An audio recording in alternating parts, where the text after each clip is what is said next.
I'd also like to start my presentation today by acknowledging the traditional owners of the lands that we meet. For me in Adelaide, it's the Kaurna people, and I pay my respects to their elders past and present. So today we're talking about healthy and sustainable diets. I think for dietitians, the health side of that comes quite naturally. That's what we're trained to do. The sustainability aspect of that, I guess, has become of greater interest in more recent years. So by way of background, I guess I wanted to start by just introducing the concept of sustainable food systems. A food system is obviously a complex system involving the production of food, processing, distribution, consumption, which is, I guess, is where our expertise lies, as well as the waste.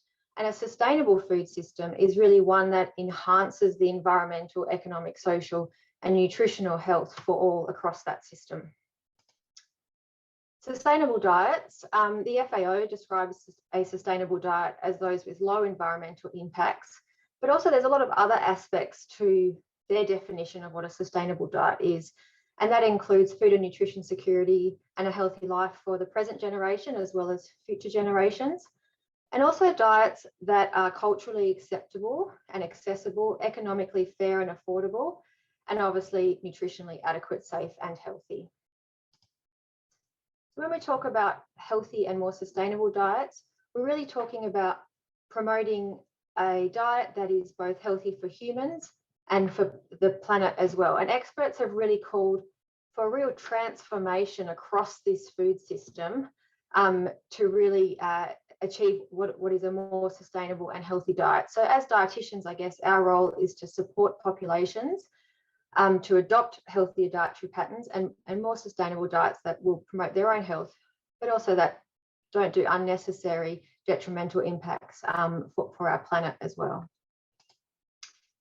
So I've been asked to talk about what are some key features of healthier and more sustainable diets. I'm going to be drawing on different research that we've done over the past few years, some of which, or most of which I'm talking about today, has been funded by CSIRO internally. And if it's been funded by others, I've disclosed that on the slides.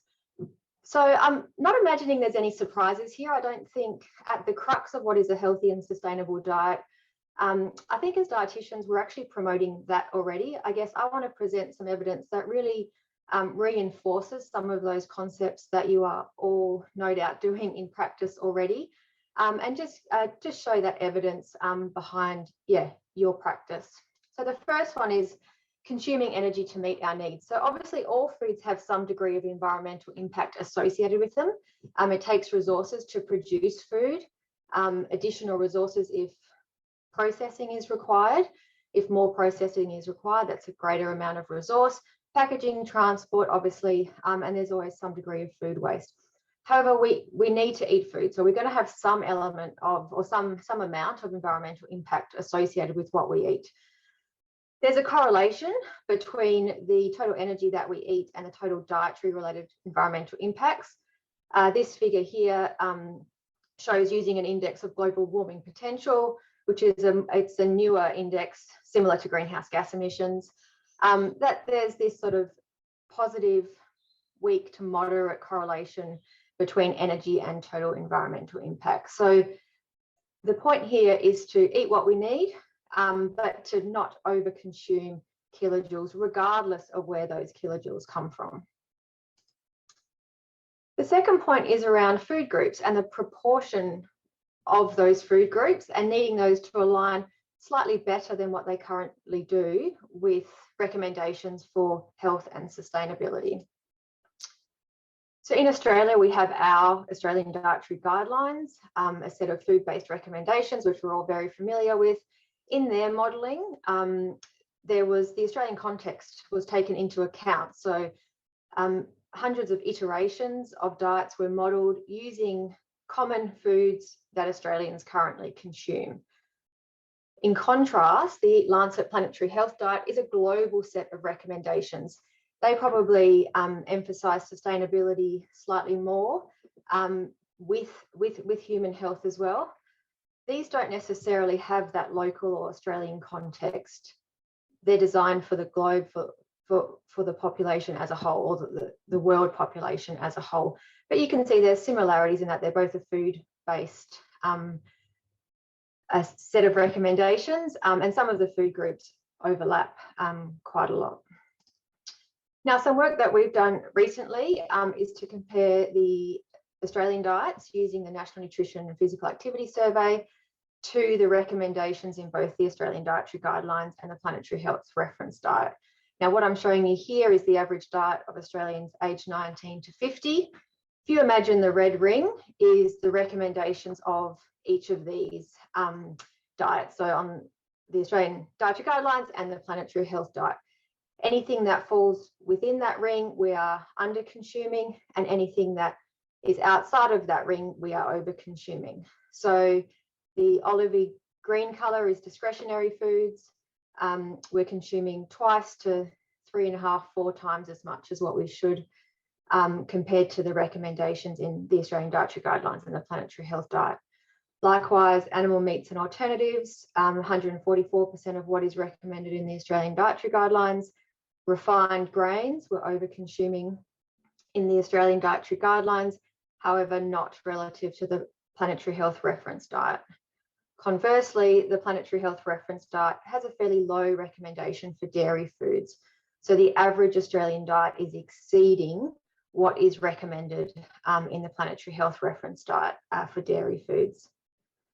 So if you just look at this, there's quite a few food groups that the population's average intake is not quite in line, or quite far off of, for some food groups, with what is recommended for health and sustainability. So we need to really rebalance our consumption of these food groups, a bit more of some, a bit less of others.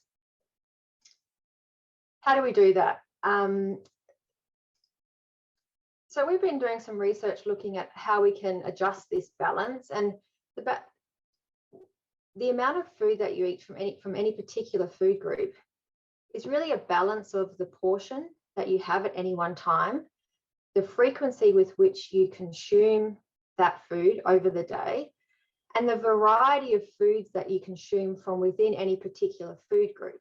So if we think about discretionary foods, there's a whole range of different types of discretionary foods and beverages in that food group. So if we have little bits of discretionary foods throughout the day, but lots of different types of discretionary foods across the day, that adds up to quite a lot. I'm just going to show you some research of how we've modeled the impact of tweaking either portion, frequency, or variety, and what impact this has on energy intake or food group consumption. So these data are from the National Nutrition Survey as well. It's comparing the portion size that Australians report on any one eating occasion to the recommended serve size of the Australian Dietary Guidelines. Bars that fall below the zero, our portion that we consume is less than the recommended serve size, and those that are above the line, our portion size that we usually consume is greater than what is recommended. So if you look at vegetables, for example, our portion that we consume for starchy veg is greater than what's recommended, but salad and cooked vegetables, which I haven't shown here, what we actually consume on any one occasion is less than a standard serve. Grains, meat, we tend to consume those in higher portions than what is stated in the Australian Dietary Guidelines, dairy in smaller portions, and discretionary foods, which I'm sure is no surprise to anybody in the webinar today, we tend to consume those in portions that are well above what is recommended in the Australian Dietary Guidelines. So what impact would it have if we reduced our portion size on our total energy? And we did some modelling, again, using the National Nutrition Survey data to look at if we were to reduce the portion of our discretionary foods back down to from what we're having down to a standard serve, so a 600 kilojoule portion, what impact would this have on our energy intake across the population as a whole? And this was only in adults.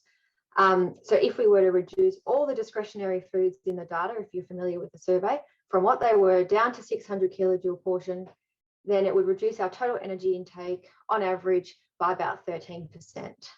It would reduce sugar intake by about 11% and saturated fat intake by 15%. And that's just reducing the portion of discretionary foods.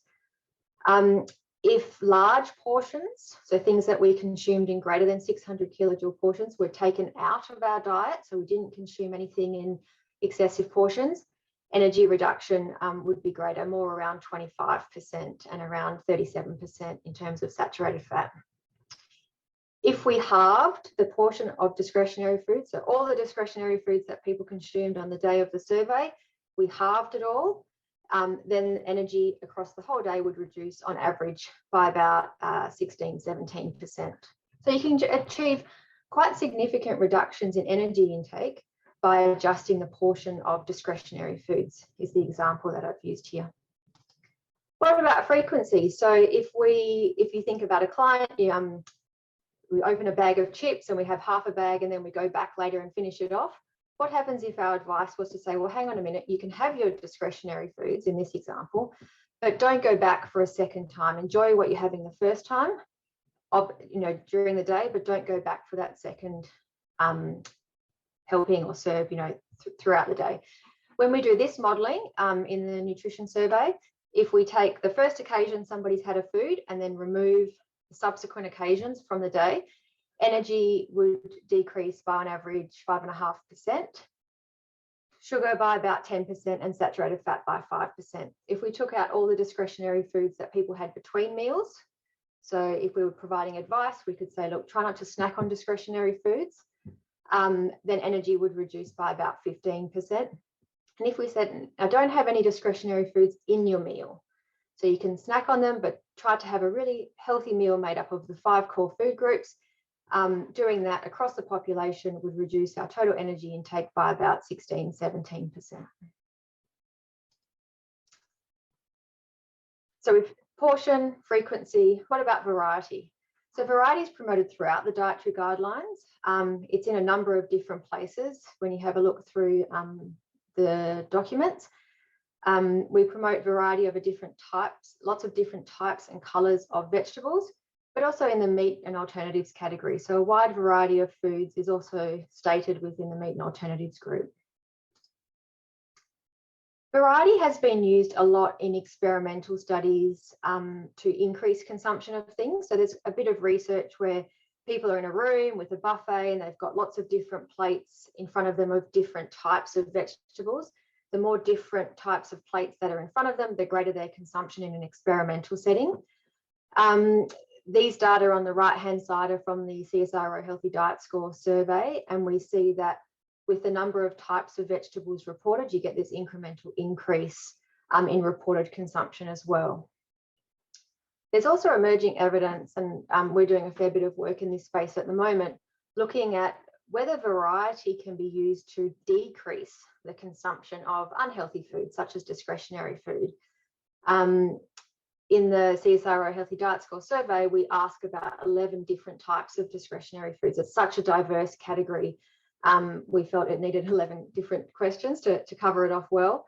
But again, you see this incremental increase in the type with the types. As the types of discretionary foods increase, so does total consumption across the day. And we know that most Australians report to consume between 5 and 8 different types of discretionary foods in their diet.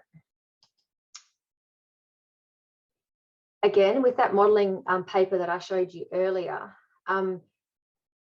we had a look at what would happen, because we have so many different types of discretionary foods, what would happen if our advice to people was, let us know what's one discretionary food that you could go without in a day, and let's take that out of the diet, and what impact does it have on total consumption?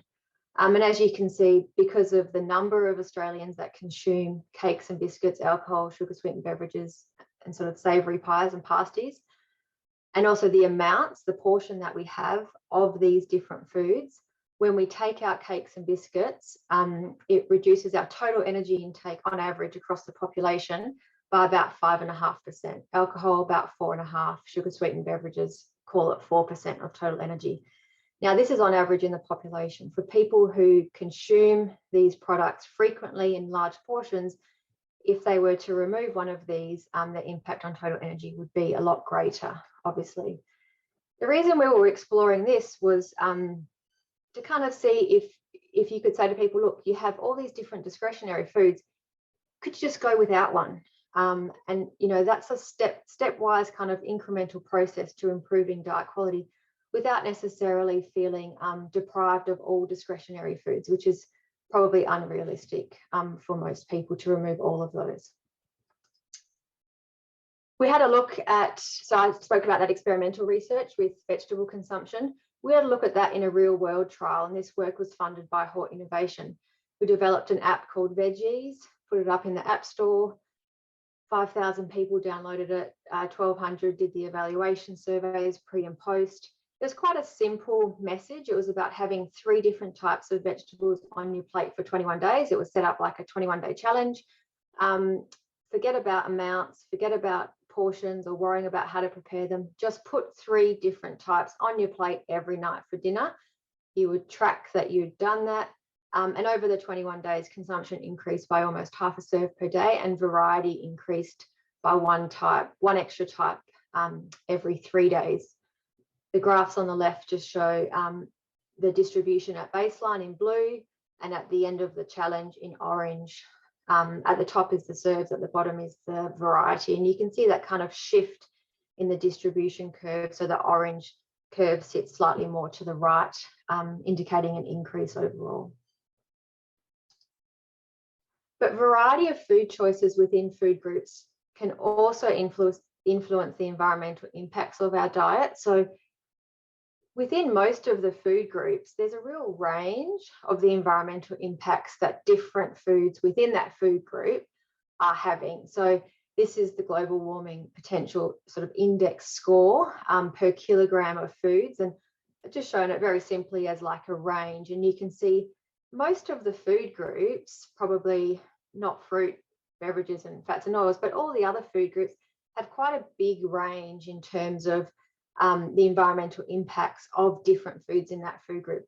And these are just the most commonly consumed foods within those food groups. So even amongst the top 10 or 20 foods we have in vegetables, grains, meats, there's quite a big range in the environmental impact. So if we consume a variety, some that have lower impacts, some that have higher impacts, overall, we can reduce the environmental impact of our diets.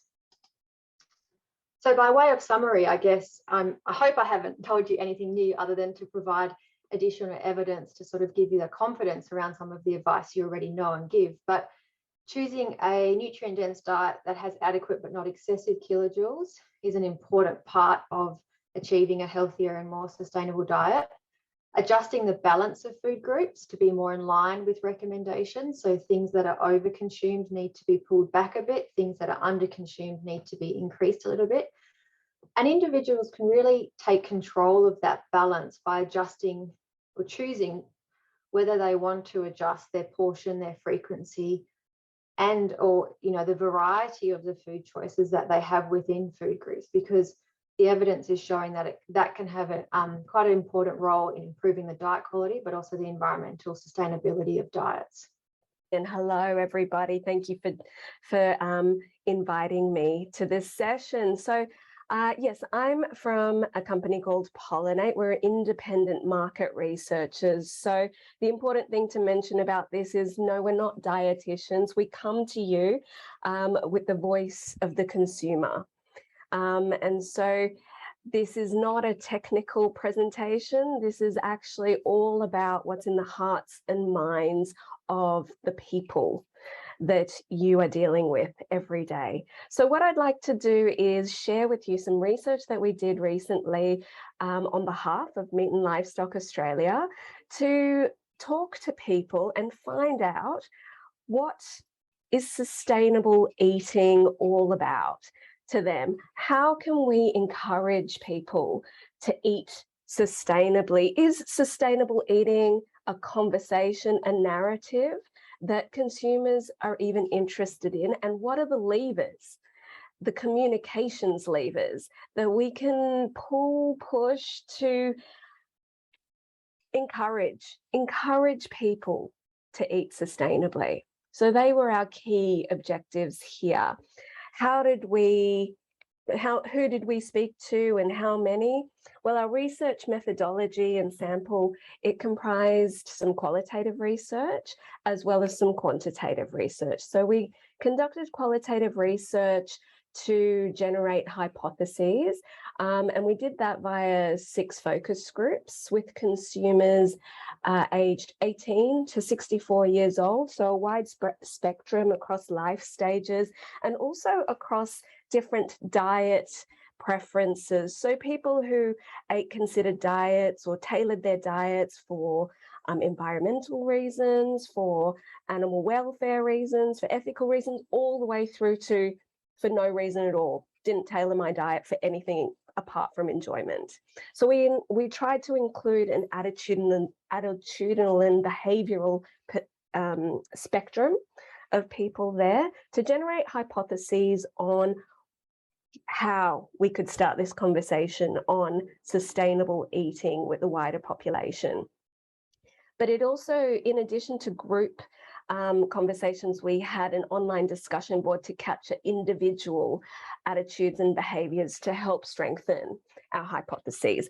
And then once we had generated those hypotheses, we put it out to a survey with 1,000 Australian meal decision makers, as we called them. So these are essentially people who were joint or main grocery buyers or joint or main meal preparers in their home.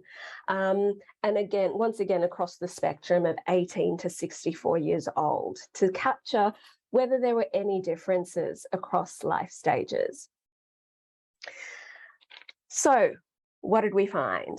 Is sustainable eating important to people? The answer is yes. 9 out of 10 Australians see sustainable eating as important.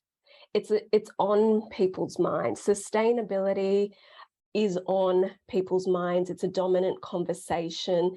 Everybody is looking for ways that they can contribute to the bigger picture. And sustainable eating, what I choose to eat, how much I choose to consume, and where I buy it from are all ways that I can feed into that bigger picture, all small actions that can potentially have much bigger impact. So 90% of our sample of 1,000 people believe that sustainable eating is an important issue. Now, was this just young people, or was this a universal feeling? The answer is it was a universal feeling. Yes, younger people were slightly more likely to feel this way, but unanimously across our sample from 25 years old all the way through to 64 years old, universally, people are concerned and want to know how they can eat more sustainably, or how they can feed into sustainability through what they eat. The important thing also to note here is that sustainable eating is not just limited to environmental impact. Yes, 1 in 4 think that sustainable eating is just about the environment, but half of our sample, 1 in 2, nearly 1 in 2, think sustainability actually encompasses not just the environment, but goes broader into economic sustainability, social sustainability, including caring for people, animals, health. People do see themselves as part of the bigger food system. Consumers in not just this piece of research, across lots of different pieces of research that we are doing, people see that they have a role to play in the bigger picture. Sustainable eating as an idea, as a phrase, as a concept, really bridges a gap for people between the micro and the macro. We asked people, what does sustainable eating mean to you? Completely spontaneous question, no prompting. And here on this slide, you see the array of spontaneous associations with that idea. When we ask people, what does sustainable eating to you?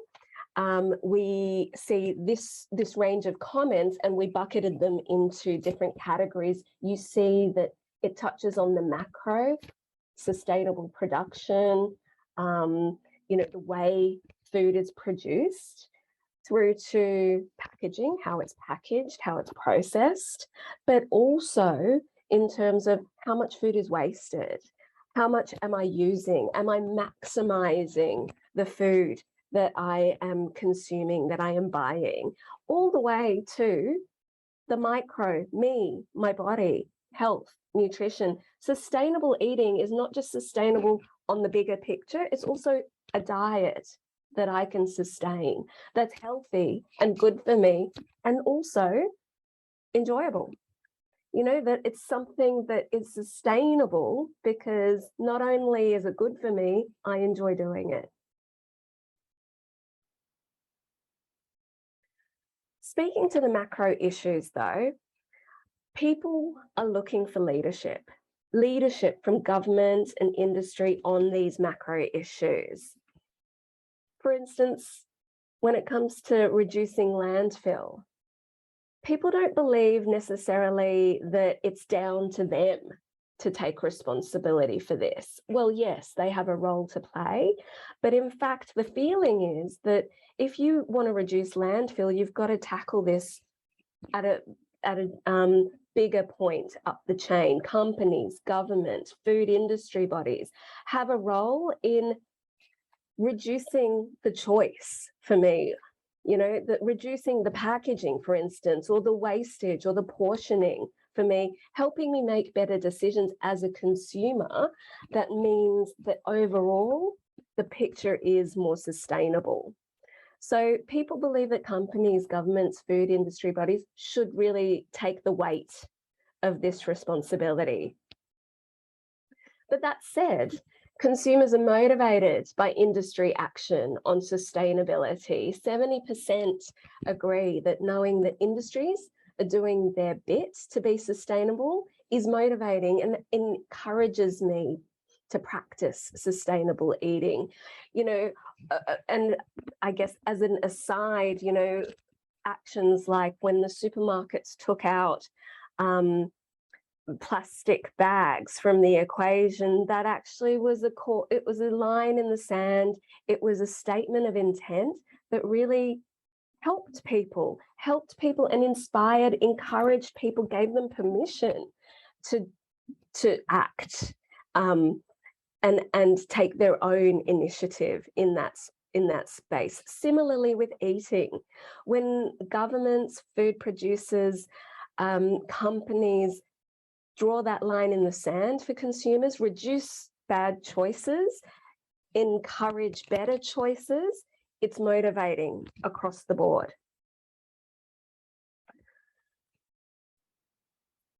But we hear, and the reason for this is that we hear a lot of deflation. We hear a lot of people feeling helpless, hopeless, that, this issue, sustainability, making sure that the whole supply chain, the entire system is clean, is working optimally. It's a big issue, and I feel helpless. I feel powerless a lot of the time.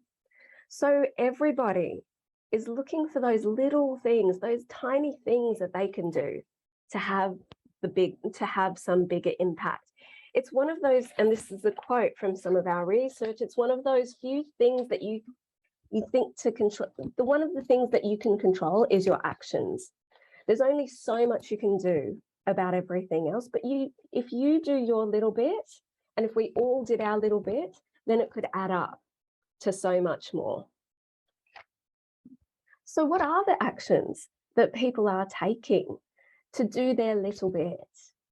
Well, most people are taking a range of steps to eat sustainably. And we asked people, you know, which of these do you currently do? It was a multiple response. So people were invited to pick as many as were applicable. As you can see here, 93% or more than 90% are doing things like recycling packaging where possible, minimizing food waste where possible, eating within my budget where possible, meal planning, eating foods in moderation.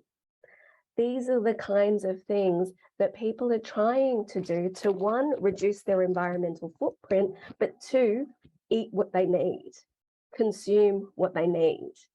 And was this just young people? Once again, was this just one end of the population? No. Our research showed that this was, again, universal across every age group, across every life stage. But most people want to know more and feel like they could do more. 73% agreed, I want to know how I want to know small steps I can take towards practicing sustainable eating. 73% are looking for this information, are open to this information. 67% agree that I feel like I'm on my way to sustainable eating, but I know I could do more. So the conversation is, there's an opening, there's an invitation here to start this conversation with people. So we developed an idea. We developed an idea to introduce to people to see if we could start opening up this conversation. And we presented an idea to consumers, which is almost beautiful in its simplicity, but simple it was. Make every bite count. An idea, and which was given just a little bit of detail behind it, not too much. What's Make Every Bite Count? Make Every Bite Count is a guide that helps people to eat sustainably. It will help you shop smartly, choose nutrient-rich foods, cook tasty meals, serve balanced meals, make the most of leftovers, achieve zero food waste. This is what we presented to people in the absence of an actual guide, because that's still to be developed. But we wanted to know, does a concept like that help? Does a concept like this, in this format that you see in front of you, with this much information, does it help to get people's attention, to help them feel empowered, to think that they can take a step forward into sustainable eating or eating more sustainably? The answer is yes. People were really receptive to this idea.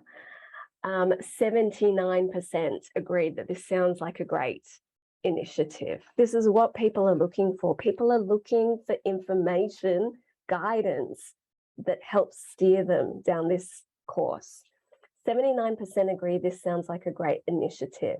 68% said, I'm keen to find out more. And 66% said, I can see myself applying this to the way I eat.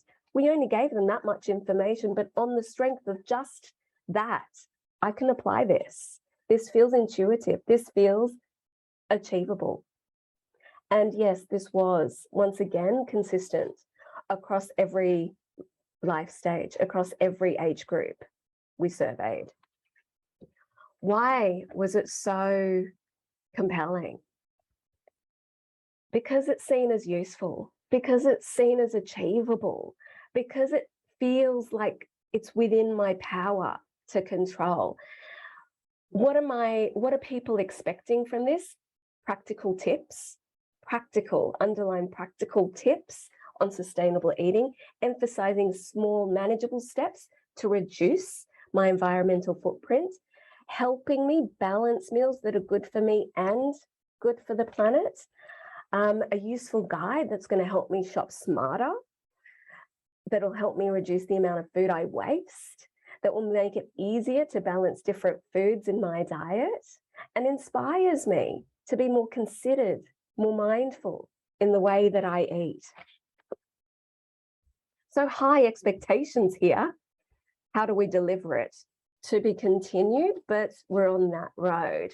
The important thing to note is that Make Every Bite Count has really broad application, and people see that it can have potential to stretch across a lot of levels of sustainable eating.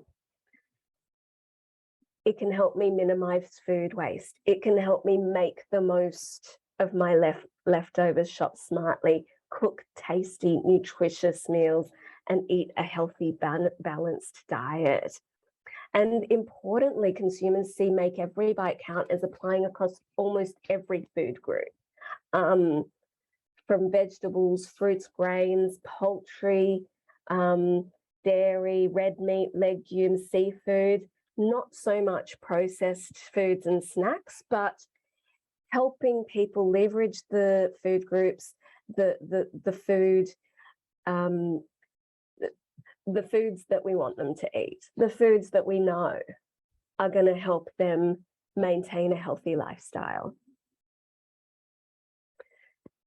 And the other important thing to note here is that Make Every Bite Count involves everyone responsible for food. The weight of that responsibility, yes, still sits with food industry bodies, with governments, with companies, businesses, with food producers, but consumers feel like they're part of this picture too. And they're willing to go on this journey, to learn more, to educate themselves, to eat more sustainably, do their bit. So finally, Make Every Bite Count is a galvanizing idea that connects the macro and the micro issues. It helps to connect balanced meals, enjoyment, with the bigger picture, with the environmental impact, food waste, with the economic impact and the impact on you, the consumer, and your wallet. It's an organizing idea for messaging, for communication. It makes intuitive sense. It's logical. It's so simple. It's almost too simple to believe, but it's so powerful because of its simplicity. And it engages everybody involved in the food system. So watch this space, because this is the beginning of a journey. And the next step is to now develop the right language, the right guidance, and the right narrative to support this. So we're conducting further rounds of research to refine and develop guidance for the food industry. So I look forward to sharing more with you at a later stage once that's available. Thank you so much. I'm delighted to join you this morning for this session, which I've really enjoyed so far. It's been amazing, and I'm humbled and honoured to be the third and final speaker in this great symposium. I would like to acknowledge the traditional owners of the lands on which the University of Wollongong is situated, and that is Darawal country. But here today, I am coming from very far away.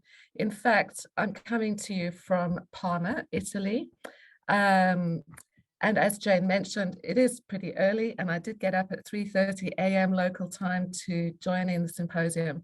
So I've just texted my daughter and said, this is what dedication to your profession looks like. I thought I might just put up a few pictures of where I am. Parma, Italy is the city of gastronomy. So I do think it's appropriate that I'm talking to you today about community level food systems approaches. And of course, Parma is known for all sorts of delicacies,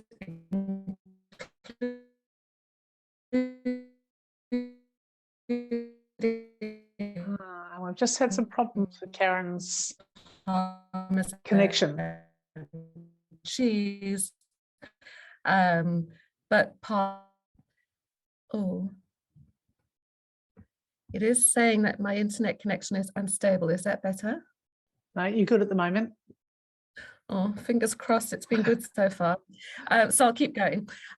So today we're talking about how we can encourage consumers to eat more sustainably. Of course, this audience knows that we have a big problem on our hands, a big problem that requires nothing short of a great food transformation. On the one hand, we have over 800 million people that have insufficient food. We have a projection of 9 billion people by the year about 2030 to 2050. And then we have food systems threatening environmental sustainability. So IPCC have signified a code red warning. So we cannot afford to continue with status quo. And I kind of like the hashtag 1.5 to stay alive. I don't know if I've created that or if I've just followed other people on social media. But if we continue the way that we're continuing with our current food system, we're going to far exceed the 1.5 degrees of increased global warming before 2030 to 2050. So we need to do something. This is not the purpose of my talk today, but I thought it was a good introduction, and Julie has given us a little bit more background on this. But in terms of greenhouse gas emissions, the food system, I should say, all aspects of the food system contribute over a quarter of all greenhouse gas emissions. Now, we know that this is just one metric of ecological footprint of our food system, and the supply chain accounts for, and these figures change according to which references you're looking at, but around about a fifth of the greenhouse gas emissions come from the supply chain and the rest from food production. So how are we going to do this? We need to have a food system that incorporates planetary boundaries, but also is one that is able to support the health of the global population. When we think of food systems, this is an old slide from DAF, and it's one that I do still give my students, even though I don't like the linear approach and it doesn't have food waste in there. But we can think about the food system in its entirety, and I think we're all very familiar with the systems-based approach. So as dietitians, often we focus particularly on food consumption patterns and how we can get individuals to change their food consumption patterns. Today, I'm moving away from that because I think dietitians are excellent at being able to do that. And we've heard some practical tips this morning of further ways we can incorporate sustainability into our interactions with individuals. It was really interesting to hear from Sam that individuals want some of the responsibility to be taken away from them in their choices of being able to eat more sustainably. And that's the lens through which I'm going to come to you today. So just before I move on from individual food consumption, I do need to point out that a couple of years ago, we probably weren't particularly good as dietitians knowing what a healthy and sustainable diet-related practice is. And thanks to all the great work of researchers, and particularly, I love this graphic from Liza Barber, who I think is on the webinar today. She has outlined for us very clearly where we need to source our food, what we need to eat, and how we need to eat in order to be more sustainable consumers. But this is not the talk or the focus of my talk today. I just wanted to put it out there that we know what to do. The question is how to do it. So as Julie has pointed out really clearly, Australians do not consume diets that are healthy, and we do not consume diets that are environmentally appropriate either. And as part of the DA Food and Environment Interest Group, we recently conducted a scoping review looking at current consumption patterns in Australia and New Zealand, and how these or how different food groups impact on greenhouse gas emissions, but also other metrics of environmental impact of foods. And we've been hearing a lot about discretionary foods, and these contribute about a third based on our current consumption patterns. This is not modeling, this is what Australians and New Zealanders eat. So we do need to completely change and do this in a different way. So what I'm going to do now is present to you, oh, sorry, before I do that, I just wanted to say, at the international level, there are a number of targets that have been set by various groups. The targets that I feel are most appropriate for our use are the Sustainable Development Goals, which when they were launched sounded a bit like a fairy tale. I always get my students to close their eyes and I read this out. I'm not going to do that now, but it does sound a little bit like a fairy tale to end poverty and hunger everywhere. These were the really ambitious goals of the Sustainable Development Goals.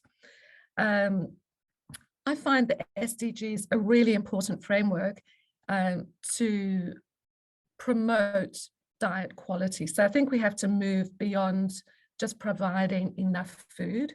We have to have the discussion about diet quality and how diet quality, food systems, and environmental sustainability all work together so that we can achieve more sustainable eating patterns. This beautiful graphic is taken from the Decadal Plan.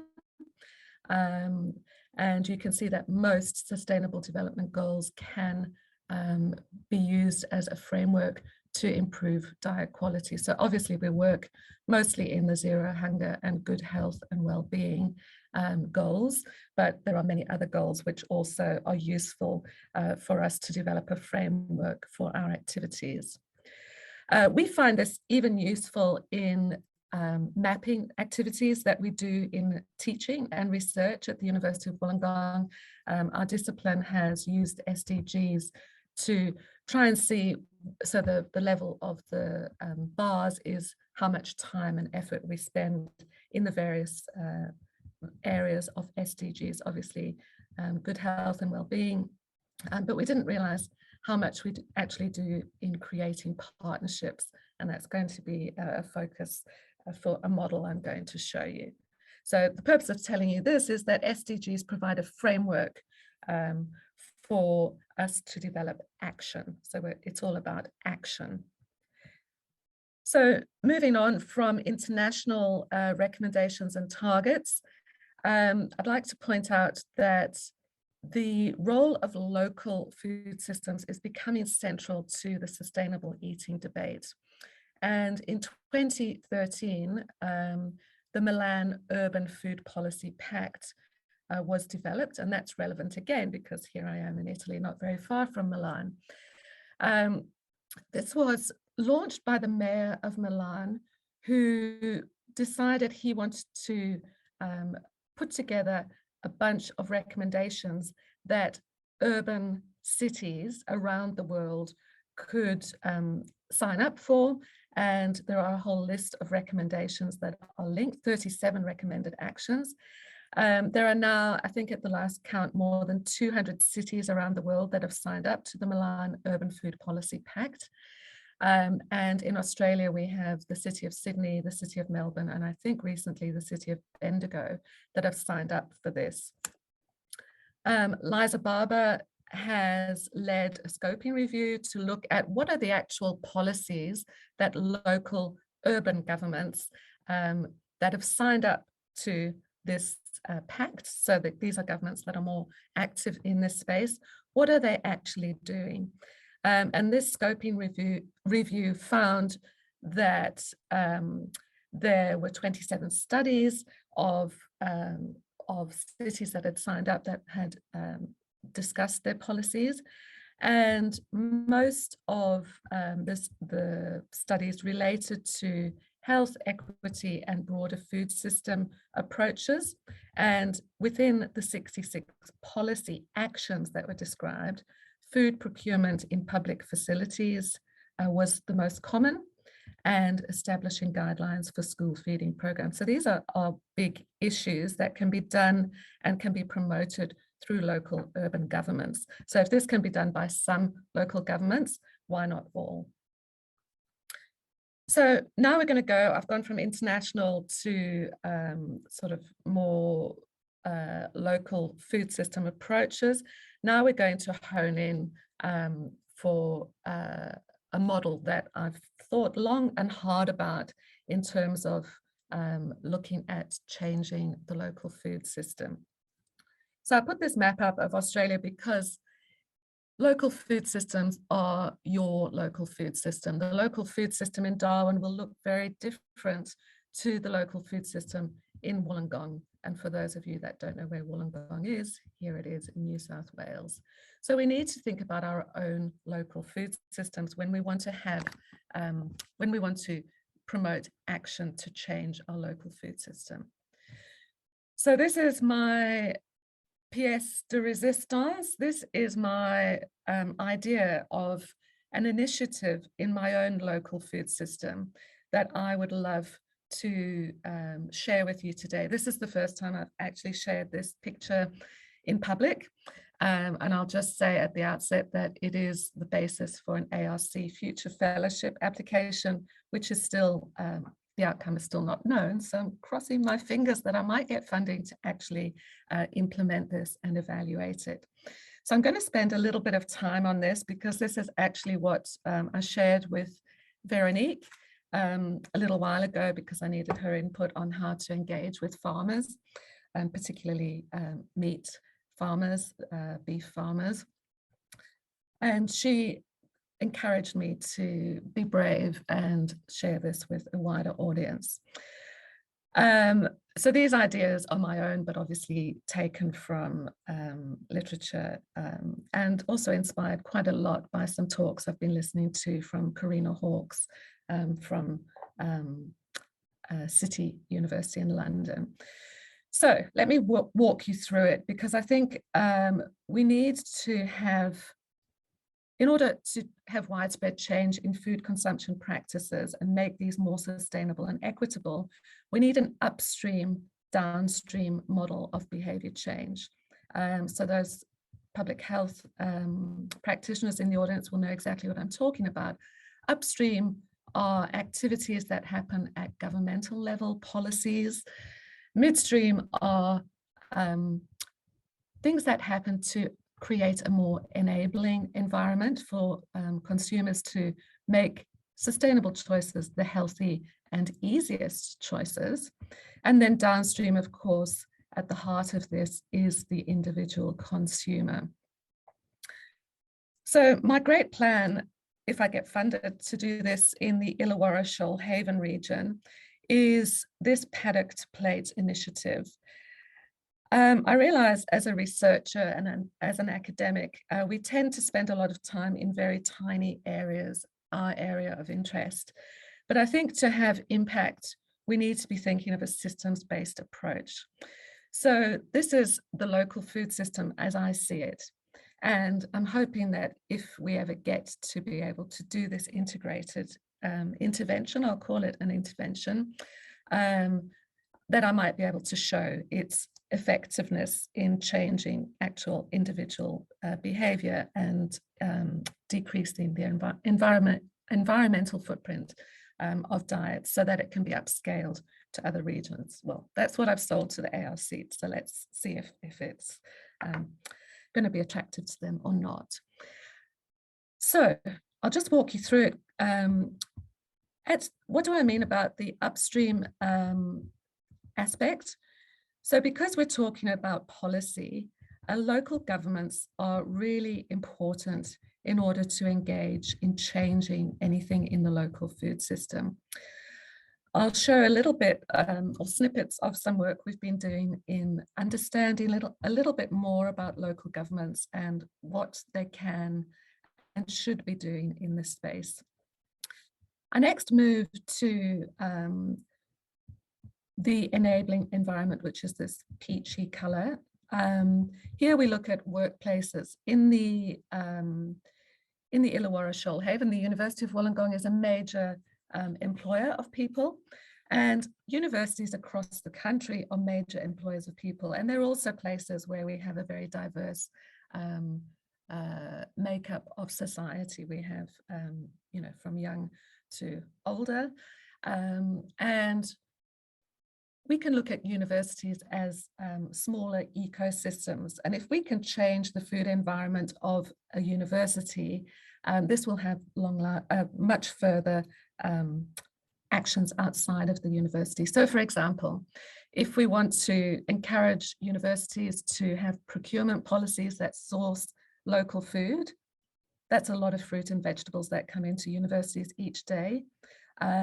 That would have a big impact on the local economy. I'm going to go through each of these pretty quickly, but just to give you the idea. On this, when we're talking about our local, when we're talking about midstream or enabling environments, we also need to engage with Indigenous and traditional landowners to learn from them what are the best products to grow in our local area. So much to learn from our colleagues. Then we have to make sustainable food more accessible. Now, this is a big problem. We've heard from Sam that consumers want to do the right thing. Consumers want to be purchasing foods that are sustainably sourced and possibly even fairly produced. But the question is, how do we know?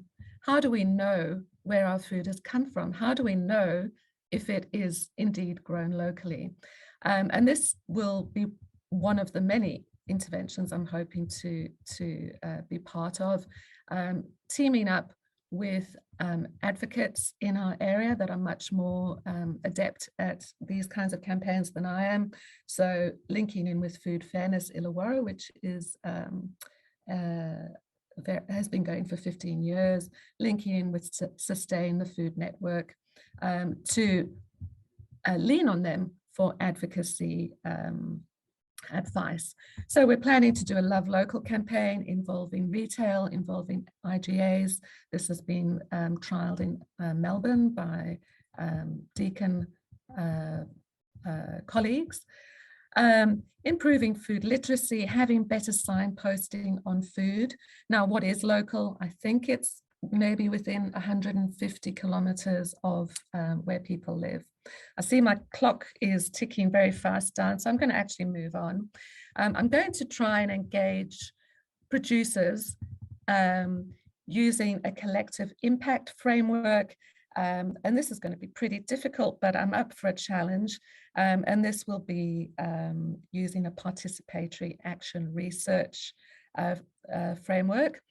And then ultimately looking how all of these interventions and partnerships can change food consumption. So we'll be doing some food intake surveys, working with our colleagues at CSIRO to look at the environmental footprint of changes in diet over this period of time, and hopefully show that this is a model that can work.